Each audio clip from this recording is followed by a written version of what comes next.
Hello friends, welcome back to SJB productions. నేను మీ ఎస్జేబీ. ఈరోజు మీ ముందుకు వచ్చాను మరో టాపిక్తో. అదేమిటంటే సీతాఫలం. సో ఫ్రెండ్స్, ఈ సీతాఫలం ఎట్లా అంటే మనకు చాలా ఉపయోగాలు ఉన్నాయి. ఈ సీతాఫలం మనం తినడం వల్ల దీంట్లో కాల్షియం ఉంటుంది. అదేవిధంగా ఎముకలు పటత్వానికి ఎంతగానో తోడ్పడుతుంది. అదేవిధంగా గుండె ఆరోగ్యాన్ని కూడా పరిరక్షిస్తుంది. దీన్ని చూసుకున్నట్లయితే షుగర్ పేషెంట్స్ అయితే తినకపోవడమే చాలా మంచిది. షుగర్ లెవెల్స్ నార్మల్గా ఉన్నాయి అంటే అది కూడా డాక్టర్ సలహా మేరకు మాత్రమే వాడండి. డాక్టర్ సలహా లేనిదే షుగర్ పేషెంట్స్ దయచేసి ఈ సీతాఫలం పండుని తినొద్దు. సో మిగతా వాళ్ళు ఎవరైతే షుగర్ లేని వాళ్ళు ఉన్నారో వాళ్ళైతే బాగా తినొచ్చు. మలబద్ధకానికి కూడా మంచి మందుగా పనిచేస్తుంది. సో ఫ్రెండ్స్, ఇది సీతాఫలం గురించి మొత్తం వీడియో అయితే నేను చేయడం జరిగింది. సో లేట్ చేయకుండా వీడియోలోకి వెళ్ళిపోదాం. గో.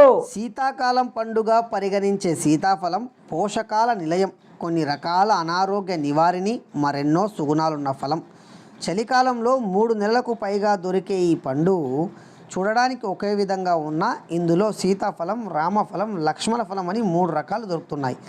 రుచి సువాసనల్లో కాస్త తేలికపాటి తేడా ఉంటుంది. సీజన్ వస్తుందంటే చాలు కొన్ని పండ్ల రుచి పదే పదే మనకు గుర్తొస్తుంటాయి. మార్కెట్లో అవి ఎప్పుడు కనిపిస్తాయా అని ఎదురు చూస్తూ ఉంటాం. ఆ కోవకు చెందినదే సీతాఫలం. మన రాష్ట్రంలో ఎక్కువగా పండే సీతాఫలంతోనే మనకు అనుబంధం ఎక్కువ. కానీ ఉత్తరాంధ్రలో కొన్ని తెలంగాణ జిల్లాలలోనూ, కర్ణాటక, తమిళనాడు, కేరళ, ఛత్తీస్గఢ్ రాష్ట్రాలలోనూ పండిస్తున్నారు. అమృత ఫలాన్ని తలపించే సీతాఫలాన్ని ఇంగ్లీష్లో క్రస్టర్డ్ యాపిల్ అని, షుగర్ యాపిల్ అని అంటారు. సీతాఫలం ఆకులు, బెరడు, వేర్లు అక్కడక్కడ కొన్ని వ్యాధుల నివారణలో వాడుతూ ఉంటారు. వీటి ఆకులకు మధుమేహాన్ని తగ్గించడంతో పాటు బరువు కూడా తగ్గించే గుణం ఉందని కొందరు నిపుణులు చెబుతున్నారు. బెరడును మరిగించి తీసిన డికాషన్ డయేరియాను తగ్గిస్తుందట. ఆకుల కషాయం జలుబును నివారిస్తుందట. సీతాఫలాన్ని జ్యూసులా కాకుండా నేరుగా తీసుకోవడం మంచిది. ఎందుకంటే గుజ్జు నోట్లోని జీర్ణ రసాలను పెంచుతుంది. తద్వారా జీర్ణక్రియ వేగవంతం అవుతుంది. మలబద్ధకంతో బాధపడే వారికి ఈ పండు దివ్యౌషధంలా పనిచేస్తుంది. రోజు తినగలిగితే ఎంతో మార్పు కనిపిస్తుంది. హృదయ రోగాలు, కండరాలు, నరాల బలహీనత ఉన్నవారు దీన్ని అల్పాహారంగా తీసుకుంటే ప్రయోజనం ఉంటుంది.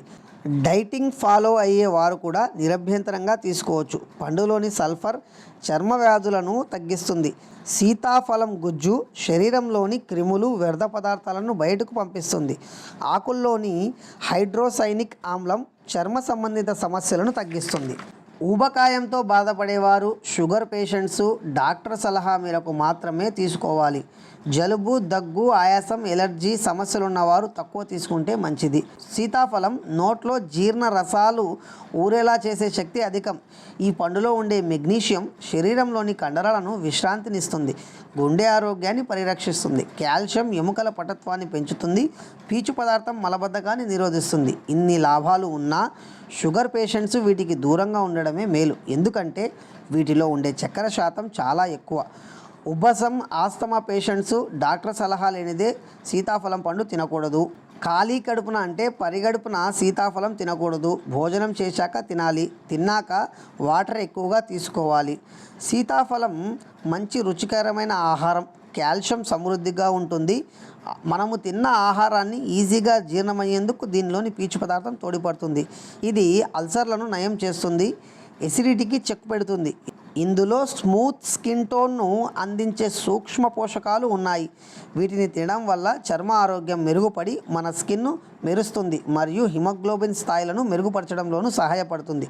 100 గ్రాముల సీతాఫలం గుజ్జులో 94 కిలో క్యాలరీల శక్తి, 20 నుంచి 25 గ్రాముల పిండి పదార్థం, ప్రోటీన్ 2.5 గ్రాములు, పీచు పదార్థం 4.4 గ్రాములు, ఇంకా carotene, thiamine, riboflavin, niacin, vitamin C, phosphorus, iron, calcium, sulphur, magnesium మొదలగునవి.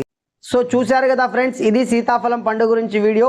మీకు నచ్చిందనే అనుకుంటున్నాను. నచ్చితే లైక్ చేయండి, షేర్ చేయండి, సబ్స్క్రైబ్ చేయండి, కామెంట్ చేయండి. ఫ్రెండ్స్, మీరు ఏదైనా పండు గురించి తెలుసుకోవాలనుకుంటే కామెంట్లో మీ పేరు, మీ ఊరి పేరు అయితే రాయండి. నెక్స్ట్ ఎపిసోడ్లో ఆ పండు గురించి అయితే నేను వీడియో చేయడం అయితే జరుగుతుంది.